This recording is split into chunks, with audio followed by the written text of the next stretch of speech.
حضرت ابن عباس رضی اللہ تعالیٰ عنہ سے نقل کیا گیا کہ حضرت حسن اور حضرت حسین رضوان اللہ علیہم اجمعین ایک مرتبہ بہت بیمار ہو گئے، تو حضرت علی اور حضرت فاطمہ رضی اللہ عنہما نے نظر یعنی منت مانی کہ اگر یہ دونوں تندرست ہو جائیں تو شکرانے کے طور پر 3 روزے دونوں حضرات رکھیں گے۔ اللہ جل شانہ کے فضل سے صاحبزادوں کو صحت ہو گئی۔ ان حضرات نے شکرانے کے روزے رکھنے شروع فرما دیے، مگر گھر میں نہ سحر کے لیے کچھ تھا نہ افطار کے لیے۔ فاقے پر روزہ شروع کر دیا۔ صبح کو حضرت علی کرم اللہ وجہہ ایک یہودی کے پاس تشریف لے گئے جس کا نام شمعون تھا کہ اگر تو کچھ اون دھاگا بنانے کے لیے اجرت پر دے دے تو محمد صلی اللہ علیہ وسلم کی بیٹی اس کام کو کر دے گی۔ اس نے اون کا ایک گٹھڑ 3 ساع جو کے اجرت طے کر کے دے دیا۔ حضرت سیدہ فاطمہ رضی اللہ تعالیٰ عنہ نے اس میں سے 1 تہائی کاتا اور 1 ساع جو اجرت لے کر ان کو پیسا اور 5 نان اس کے تیار کیے، ایک ایک اپنے میاں بیوی کا، دونوں صاحبزادوں کے، اور ایک باندی کا جس کا نام فضہ تھا۔ روزے میں دن بھر کی مزدوری و محنت کے بعد حضرت علی رضی اللہ تعالیٰ عنہ حضور صلی اللہ علیہ وسلم کے ساتھ مغرب کی نماز پڑھ کر لوٹے اور کھانا کھانے کے لیے دسترخوان بچھوایا گیا۔ حضرت علی رضی اللہ تعالیٰ عنہ نے ٹکڑا توڑا ہی تھا کہ ایک فقیر نے دروازے سے آواز دی کہ اے محمد صلی اللہ علیہ وسلم کے گھر والوں، میں ایک فقیر مسکین ہوں، مجھے کھانا دو۔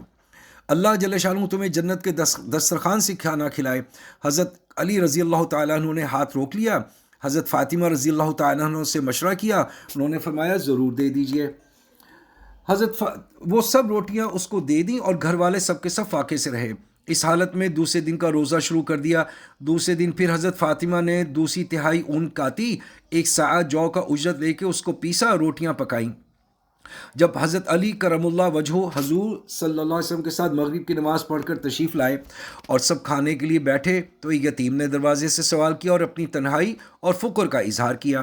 ان حضرات نے اس دن کی روٹیاں بھی اس کے حوالے کر دیں اور خود پانی پی کر تیسرے دن کا روزہ شروع کر دیا، اور صبح کو حضرت فاطمہ رضی اللہ تعالی عنہا نے اون کا باقی حصہ کاتا اور 1 ساع جو کا رہ گیا تھا وہ لے کر پیسا اور روٹیاں پکائیں۔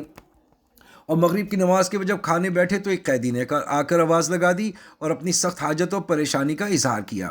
ان حضرات نے اس دن کی روٹیاں اس کو دے دیں اور خود فاقے سے رہے۔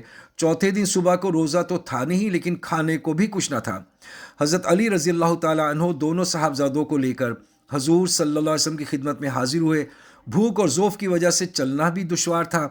حضور صلی اللہ علیہ وسلم نے حضرت علی سے فرمایا کہ تمہاری تکلیف اور تنگی دیکھ کر مجھے بہت تکلیف ہوتی ہے، چلو فاطمہ کے پاس چلیں۔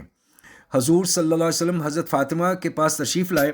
وہ نماز پڑھ رہی تھیں، بھوک کی شدت سے آنکھیں گڑ گئی تھیں، پیٹ کمر سے لگ رہا تھا۔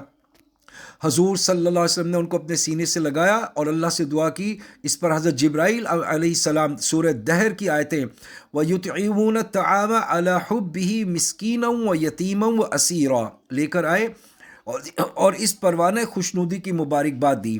یہ آیت پہلی فصل کی آیت کے سلسلے نمبر 34 میں گزر چکی ہے۔ علامہ سیوطی رحمۃ اللہ علیہ نے در منصور میں بروایت ابن مرویہ حضرت ابن عباس سے مختصراً یہ مضمون نقل کیا ہے کہ یہ آیتیں حضرت علی اور حضرت فاطمہ کی شان میں نازل ہوئیں۔